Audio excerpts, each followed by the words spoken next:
Hi everybody, streaming in the DJ booth. You know there's a seismic shift happening in the industry when the panel consists of 7 people. We're going to do a bit of show and tell, I guess, because everybody's got something to say.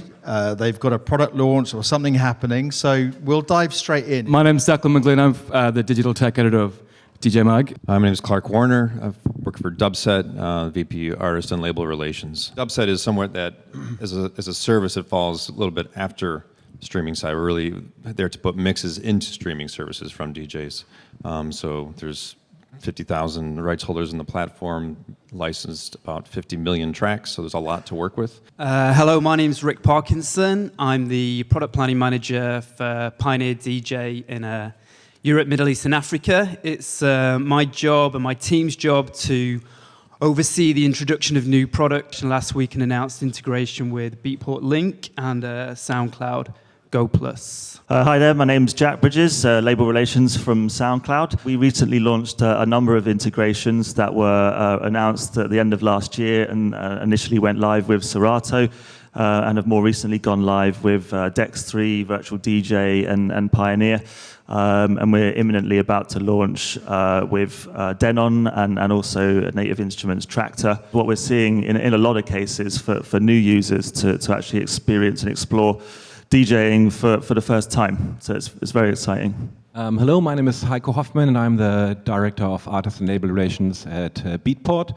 And we just launched the first streaming service just for DJs. So this is not a kind of Spotify for dance music, but it is a streaming service that just goes right into the DJ software. And it's actually 2 different kinds of products. One, Link, that is out now in its first iteration through Pioneer We DJ. And this allows beginner DJs to DJ at home or other DJs to practice and rehearse tracks that they then want to buy. And the other one is going to be called Link Pro, and that's going to come up in the upcoming months, and it's going to be integrated, for example, into Pioneer Recordbox or into Denon. And for that we have a patent called the Locker. And that means just like when you're, for example, using Netflix and you want to watch a movie on a plane, you can put it in an offline locker. So that's what we are going to offer so that you can actually DJ without relying on an internet connection. And just one point that I already wanted to stress, as you've seen the presentation before, Beatport is actually growing revenue through downloads. So we are selling more downloads every year. So we're not doing this service to replace that, but it's an additional service and it's an additional revenue stream for labels and artists. Hi everyone, my name is Liz Muirhead and I work for BMAT. We're monitoring a catalogue of 72 million tracks in over 7,000 radios, TVs, venues and digital service providers worldwide. And then we're reporting all of the music we identify to over 100 performing rights organisations, as well as radio and TV broadcasters, labels, the majors and digital distributors. Hi, I'm Morgan Donoghue from Denon DJ. I'm the Executive Vice President of Business Development. Yesterday we announced 4 streaming service integrations, Beatport, BeatSource, SoundCloud and Tidal. They'll be coming this summer. Previous to that, I was involved at Serato with bringing Pulse Locker in, and I did the first pan-European streaming deals in 2008. Thank you, everyone. Liz, I'd like to come to you first, if I may, because if you go back 10 years and you think about DJs reporting set lists to performing right organisations so the music that they played gets paid, it was almost impossible to get a set list and nigh on impossible to get one that had any credible data in it. And now all of a sudden we have a plethora of systems in booths around the world with meticulous metadata, one would hope. What are the opportunities that this presents for a company like yourself and for artists, labels and publishers? I'm super happy about it. 10 years ago, I don't think that there was any accurate data coming from electronic music events, or very, very little. Working at BMAT over the last 5 years and also being involved with the Association for Electronic Music, the first kind of challenges we saw were with, okay, or everyone figuring out what's available, what can we do, and how can we actually identify the music in clubs and festivals. So it was focused on the MRT companies like BMAT and making sure that record labels are actually delivering their content to us so we could actually monitor it. Then it was the focus on the performing rights organisations. And about 3 years ago, BMAT partnered with Pioneer DJ so that we could report all of the Kuvo data that comes from the Kuvo mobile phone application to PROs.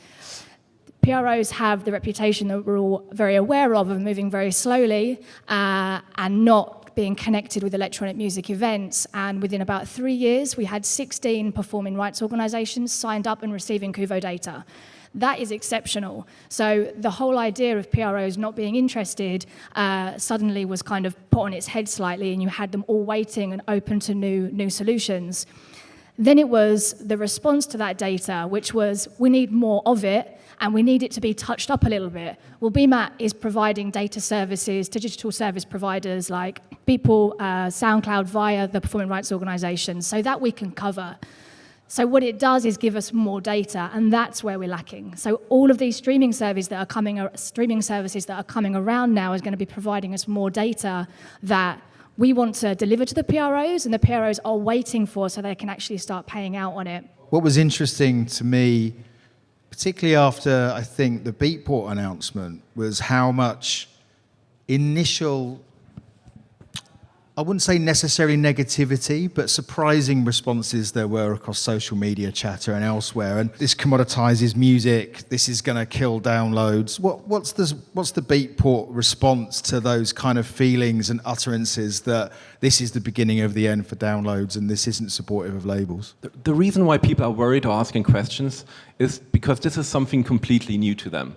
And they don't know what is this about, so we need to communicate this and explain to this, what is this actually about? And of course, there's a generation of musicians and DJs who think, when they think that in the future DJs are not going to own their music any longer, they find that worrying, or they just find this wrong. But then there is a new generation who prefers not to own anything and rather share or rent something or stream something. To make sure that we're doing this within the interest of the artists and labels, we spend more than a year signing record deals with labels and suppliers. It's actually Jack, who's sitting next to me. He worked at Beatport before he joined SoundCloud, and he started all these conversations with labels. So I think we are the only service out there that really explicitly made contracts with the suppliers of this catalog to go into the DJ streaming to make sure of this. But also something that I wanted to share, I was just reminded that 18 years ago, in 2001, I was at MEDEM when Richie Horton and John Acquaviva announced the first digital DJ product, Final Scratch. And the reactions after that announcement, they fell into two camps. One was, the ones were saying this is never going to happen. And you have to remember that was at a time when you wanted to DJ with digital files. You first needed to have a vinyl record and then digitize it. And when Beatport first started, we sent out CDRs to people because the files were too high to send out. And then the other camp was saying the end is near and vinyl is going to die. And neither of those two things happen. It's not just black and white. So vinyl is still around and selling more than ever, although for different purposes and different people. And yes, digital DJing has taken over vinyl. So I think this might still be in the future, but I think there will be a future where we will look back at DJs using USB stick like we are looking back at DJs using CDRs now. And I guess, Jack, you have a different or unique perspective coming from Beatport and into SoundCloud, where SoundCloud has nothing to do with ownership. It's been, I guess, a very different experience for you integrating SoundCloud into the hardware of Denon. It has to an extent, but I think what's been kind of really interesting learning about SoundCloud's audience and how it kind of differs really to Beatport or like a traditional kind of downloading DJ is actually how young the user base is on SoundCloud, you know, and that's really the difference where, you know, they're less interested in, you know, the ownership and the actual downloading. The mobile usage is extremely high. And they're on the move. They're really diverse as well, and that's what we're really tapping into. And we're not only tapping into, SoundCloud's audience, but collectively the monthly active users from, Pioneer, from Tractor, from Denon. Those numbers start to actually, scale really high. And that should be what's kind of potentially exciting for the labels that we're working with and artists, is that, there's going to be small overlap with the likes of Beatport, but actually really this is marketing to a completely different generation who have already moved on. And this is really about kind of safeguarding that and future-proofing it. There's a new economy that's growing out of that, and things are changing pretty rapidly, but there's still time to adopt it. And Morgan, if I move to you from a Denon perspective, what was the rationale for Denon introducing streaming functionality into its hardware? Well, I think if you look at what Denon's doing across the board, we are trying to get rid of the laptop. We are pushing technology very, very hard, and it's all about the computer being in the hardware. And so we are working very, very hard with the 5000 series, the Prime 4, which will ship next week. There's a range of other products that come after that. And then streaming is a massive part of that, and there's less things to go wrong. It just seems like we've got to keep pushing the future, and streaming is definitely that. To me, it seems very similar to when we were trying to get label deals in 2008 just to do streaming in its infancy.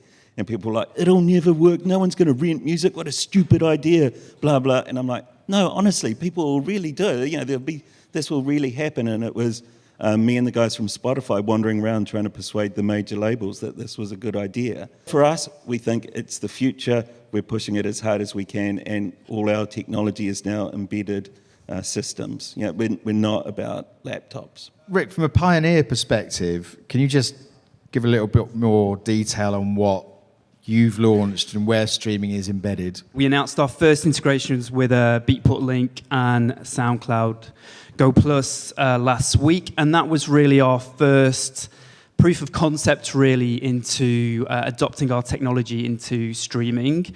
But I think the challenge for us from a technical point of view is our research indicates that typically the way DJs access music is typically 10 years behind how consumers access music. And that isn't because DJs are Luddites to technology. It's because the infrastructure doesn't exist to support it. So if we go back to around 1995 when we released our first CDJ 500, in 1985 the whole CD movement was booming. But by 1995, everybody had a CD burner in their laptop. Let's go to 2011, our first professional USB-based CDJ. 2001, the whole iTunes movement was booming. Everybody had USB keys in their laptops. So let's go to 2018, 17, where we are now, 10 years previous. Spotify was booming, but we have this huge question mark here, which is where is the infrastructure to support it? So as a community and as industry leaders, if we all have this vision, we all need to head in that direction, in SDK, API, licensing, licensing for mixes, press, etc. So, yeah, sure, as Heiko said, this isn't for everybody. This is the start, and people still have a love affair with tangible music, and that will always exist. We still have amazing sales with turntables, and people want to own physical music. But sure, if this is the future, we need to support tomorrow's community, which I believe probably won't have any monetary value to music, and this is really the start of it. So it's a massive challenge for us technically because we are dependent on us all working together to achieve the same vision. So Declan, I'm going to put you on the spot and make you represent the entire global DJ community. There is an argument that if you make all of the world's music available to everyone all the time, that the art and craft of the set selection is dead. What would you say to that? Do you think that making all the music available everywhere is a good thing for DJs or a bad thing? This argument's been had way before streaming was introduced, but I think if selection was all DJing was, then yes, but of course that's not it, is it? There's taste, there's reading the room, there's reacting to the crowd, there's, digging, going to certain record stores. It depends on the kind of DJ you are, of course. Some people are happy to shop online, others want to find something no one else has. And having pride in your collection, switching things up, shocking people, surprising people. None of that comes from your set list. It comes from you as a DJ. So your streaming or whatever the music source is isn't as so relevant. So I don't think it's going to affect the quality of DJ. Maybe at the lower level, maybe you won't get that bar gig that you were going to get because some kid will come in and do it for 50 quid less.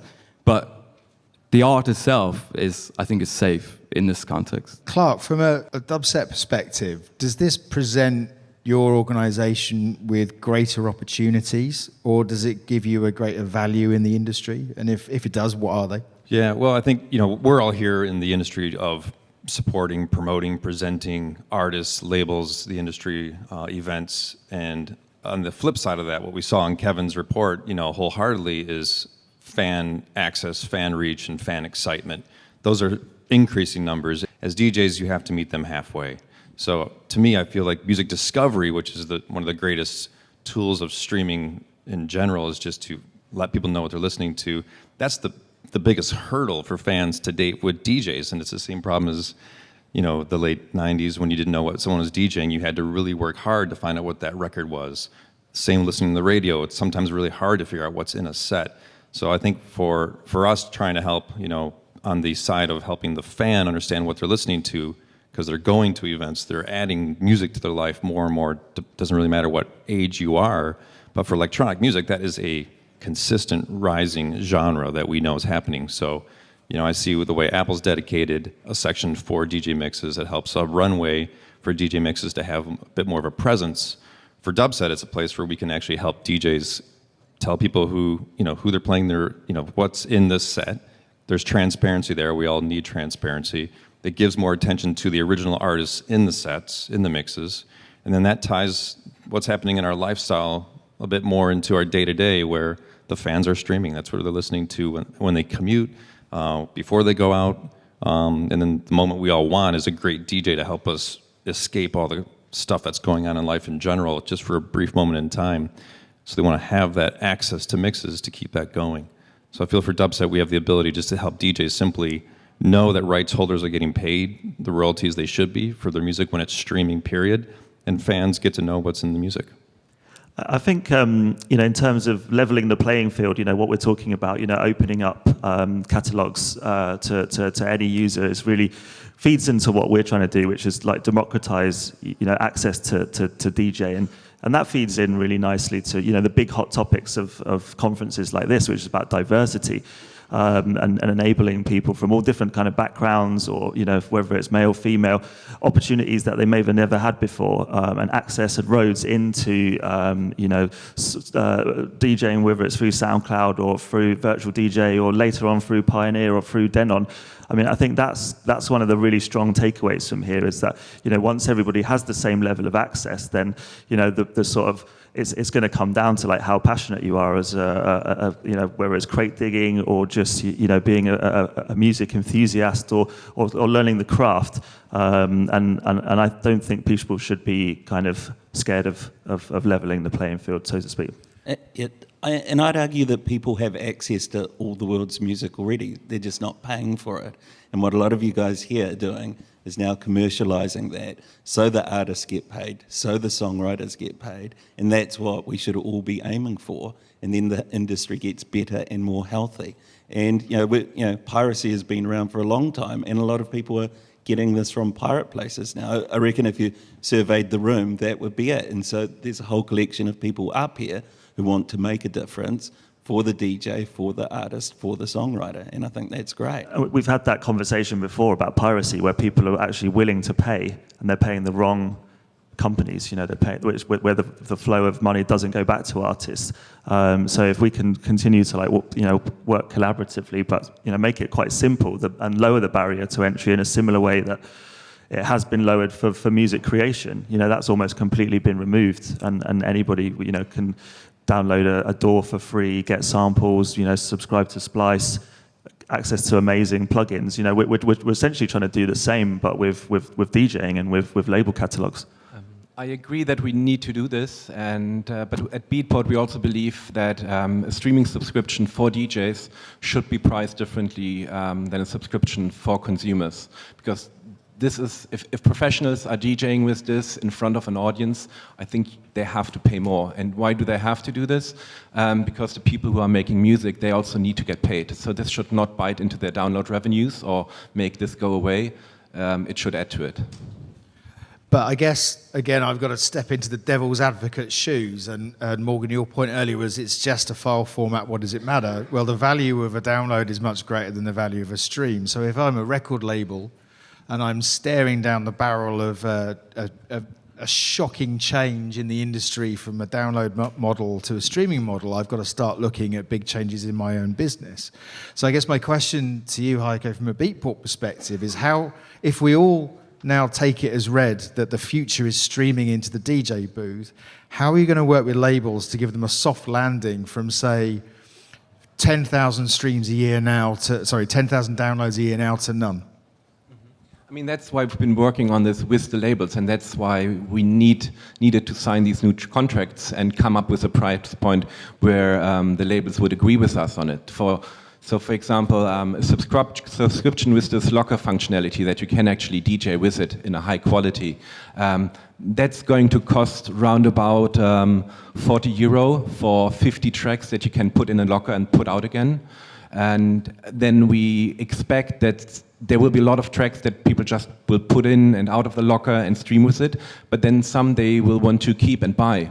And with this combination, we want to make sure that this is not biting into the downloads. And Rick, you kind of made a small comment earlier that the future of the music industry is one where there's no value in the music, more or less, economic value, I think you're saying. So I guess I'm going to come back to Liz now, because let's just follow that path, that the future is a future of streaming where people don't own and buy music. But now, as a company like BMAT or others that are listening to the music on radio, TV, and in clubs, you can monetize that. So I guess everybody knows that when music is played in a club, when music is played on radio, when music is played on TV, there is performing right and mechanical right revenue that goes back to songwriters and to artists. Is the world set up already capable to take all of this data so that the money that might be lost from downloads could be made up from gigs? I couldn't tell you anything about quantities or anything like this, but definitely this was the point I was trying to make before in terms of getting more and more data. You have companies like BMAT who are essentially tech providers to the performing rights organisations or any company in the industry that wants to receive that data, and we are ready to deliver it. And the PROs are saying, like I was mentioning before about the Kuvo data, this is really interesting and we want to pay out. And actually something that interesting that happened last week was having a conversation with Coda, which is the Authors Society in Denmark. And so I called them up and I said, I'm going to do a panel next week. Can I tell them about any progress you've made with the Kuvo data? And they said, actually, we're going to buy Kuvo data, all cleaned and all enriched with additional data fields from your database for the whole year, and we're going to distribute it for all of 2019. Amazing. This is brilliant, because this is now Coda with APRA distributing with Kuvo data, and then I can share that good news with all of the PROs, et cetera, et cetera. And they say to me, what we're trying to figure out now is we've got 8 clubs where we have the Kuvo device installed, and we're going to be paying out the license fees from those clubs, so it's pay per play, but we don't know whether to include other license fees from other clubs that we can say that's a fair representation of electronic music, because that would be far better to use the Kuvo data compared to a radio analogy, which is obviously has nothing to do with the music played in electronic music clubs. And then he says, but it really just depends on the members, because we need to know how much pressure we have from them, and it really is down to them whether they want us to change or not. And that's the thing. We've got to the point now where, in terms of getting data out of venues, we are seeing changes in terms of Kuvo data, in terms of streaming arriving to the DJ booth, in terms of even clubs and music festivals approaching BMAT Direct for installations, which is very new since just before Christmas, just gone. So what's missing? Or what could be missing? The membership. It's making sure people are members. The Association for Electronic Music does an amazing job of lobbying and communicating, but it's an organisation on the outside, and they represent members who will be PRO members, but there is, I think, so much more of the electronic music community that needs to become a member and literally push from the inside and become a part of that growing voice of the electronic music community, because, and again, there are differences from one territory to the next and one PRO to the next, but there are a lot that are very innovative and are literally waiting to hear and respond to their members who are their clients. And when you say members, you mean songwriters, producers, vocalists, so Record people labels. that make music. Yeah. We've got this we're at the beginning of a really interesting change, because you could end up in a position in 10 years' time where people that make music earn more money, and labels that release money need to be working out their business model now with a view to seeing it change, because we're not saying it's going to die, but it's going to change. Well, it's changing, but there's still a journey to kind of go on, right? And we're at the very early stages of that. But I think what is potentially interesting in terms of kind of revenue from streaming, specifically for dance electronic, is that currently most of that revenue is coming from the consumer, who's a lean back listener, who's like listening to a playlist, and that content features on the playlist. And the opportunity that DJ integrations present, really through the streaming platforms, is an opportunity for dance electronic labels to actually turn those passive listeners into really active users, people who become DJs, or people who become interested in looking for the content, searching it out, and then engaging in it, in searching in it. And because the dance electronic stuff is going to make up the largest market share of usage in these DJ integrations, there is the opportunity to actually start to grow market share on an overall level for this type of music. And I think that is what we should also be really focused on. I think it's also important to point out that the venues and festivals have a real responsibility here, because I've been to a lot of different clubs, DJing or just visiting, and the Kuvo box is there, but it's just not switched on, it's not plugged in. The venues have no skin in this game. They have no reason, apart from obligations morally, to make sure the artists get paid from the PROs. So there has to be some kind of system where, first of all, there's no gamification options. There's no make sure all the tagging is correct so everyone gets paid, because this is a new technology, and also to make sure that the venues actually are set up to report this and that they're obliged to do so accurately. Yeah, because in Australia they had a terrible lot of stuff happen, so they put in some monitoring in, but they could only afford to put it in half a dozen clubs. And basically, I think it went from people writing down that they played all their own songs that night at the club, to then when the monitoring system came in, it was, oh, wow, it's totally different. So both sides have been changed. And then it was, okay, now we want to spread this out across everyone in Australia, which once again wasn't a fair representation. So for us, I think at Denon, we want to make this information available for free so people can be reported correctly, because that's what the industry needs. Then you get real reporting. Yeah, I think the real takeaway for labels is to have your metadata very organized.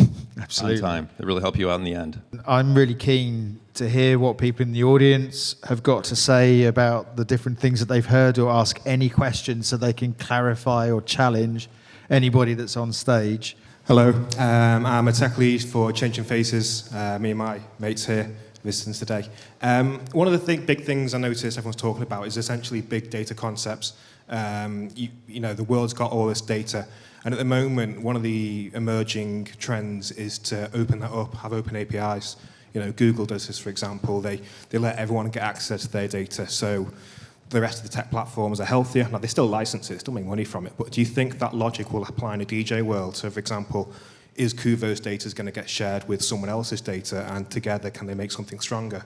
I mean, I can speak from the Dubset side. Back during NAMM in January this year, we launched our API, which is just simply open to plug into anyone's technology, really, so that there's transparency there on what's happening in metadata that we know we're getting from rights holders and publishers, so it's exact to that point. It's coming from the right source.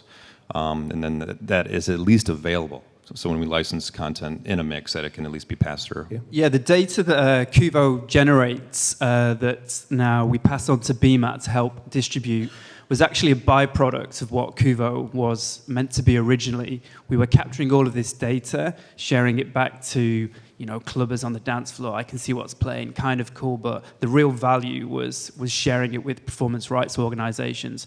And we had quite a strict policy internally that we would never monetize this data because we wanted to give something back to the industry. So sure, I think we'd be pretty open to having some form of open API vision. I mean, it's kind of interesting just then what I was saying to my mates, Kuvo boxes, we've never really seen those in clubs, but logically, you'd think CDJs would do that anyway. They would send what's played on it to... So that was the biggest challenge of Kuvo, was that, please, Mr. Club owner, can you install an internet connection in the DJ booth? This box gets unplugged. You're dependent on the DJ and his metadata to be accurate. As soon as you've got that internet connection with the file, no need for any of those variables. So the data source will be 100% reliable.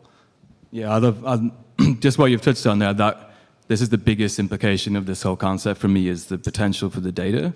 In terms of, imagine a situation in the future where there's a DJ social network and you're having dinner in London and your phone vibrates and you find out that Charlotte DeWitt's playing your record in Tokyo right now. This can happen very soon if these are implicated correctly. And then you can end up connecting with people who are playing your music that maybe in Mexico you would never otherwise end up following them, message each other, do a collab, they book you over there. For agents, they'll find out that their artist is popular in a region they may not have known about. All of this is huge implications for the industry. That's what's most exciting for me. So getting this data shared and keeping it as open as possible is absolutely key. And we're already seeing that with live bands, where we're selling radio data, TV data, venues data. And for example, I was in South by Southwest for the first time this year, talking to them about, would you like to know where your audience is in Europe and South America and Asia? And that's the thing, like as soon as you can connect your music with your audience, you can start really getting a lot more value out of it and making a lot of more smart decisions about where you'll go touring or where you'll start doing campaigns or where you'll make sure you target your next releases or distributions and things like this. Yeah, for Beatport, there's a question for me, but how much focus will there be on backend analytics for labels to see this kind of information? Yeah, that's important for us too. That's something that we're working on now at the moment, because that's something completely new for us as well. Yeah, so same for us as well. We already have a level of analytics that are available to artists and labels on how their music's being consumed on a fan base. But what's going to be super interesting for labels is to actually see where their content's getting played and how often. And then because SoundCloud, what's at core of it is being a social media platform as well. What you're talking about is that notification that your record's getting played in a country by somebody that maybe you have no idea about, and then the ability to sort of start a chain of social sharing and commenting and engagement. Hi, I'm Bobby Burns. DJing for over 20 years. For me, it was always like, even if I play my own tracks, 9 out of 10 times there wouldn't be released at the time I'll be playing the set. It was more like you want to keep a secret, you want to deliver like a great set, but sharing your playlist directly in front of a huge audience, maybe like very friendly to all the labels and everything, but more for me as a DJ, it was always like, I want to keep it a secret. Yeah, so the first thing we did is put a feature inside Rekordbox where artists could hide the track. So it would just come through, as you say, called secret. So we were aware of that. Listen, thank you very much to everyone on stage. Thank you very much for listening. Thank you very much for asking questions. Cheers, everyone. Thank you. Thank you. Thank you.